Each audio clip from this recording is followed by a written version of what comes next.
Hi there! For my very first video that I made for you for 4th grade, I read Little Red Riding Hood with the really cool pictures that had kind of cutouts. It was this amazing book, and we talked about the story being a little bit scary and a good end for Little Red Riding Hood and her grandma, but not so much for the wolf, and kind of scary for Little Red Riding Hood and her grandma. I had asked you to rewrite the ending if you would send me a different ending, and Mayan has sent one in, and Finn was the first one to send one in, and I've shared those. But Josselyn also sent me one, so I wanted to read Josselyn's Little Red Riding Hood.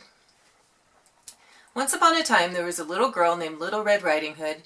She loved to play in the woods and pick flowers. While she was playing, her mom called out, "Oh, Little Red Riding Hood, your grandmother is very sick. Bring her some cake and wine and she will feel better, but don't go off the path." She went on a very beautiful path, and when all the trees cleared, she saw a colorful patch of flowers that covered the ground.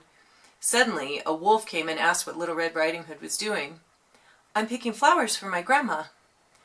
With a blink of an eye, Little Red tripped on a rock, spilled the wine, and smashed the cake. She was so very sad.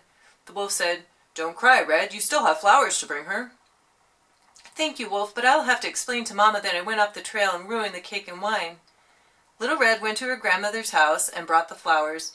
Grandmother was so happy to see Little Red and the flowers. Little Red learned her lesson to stay on the path.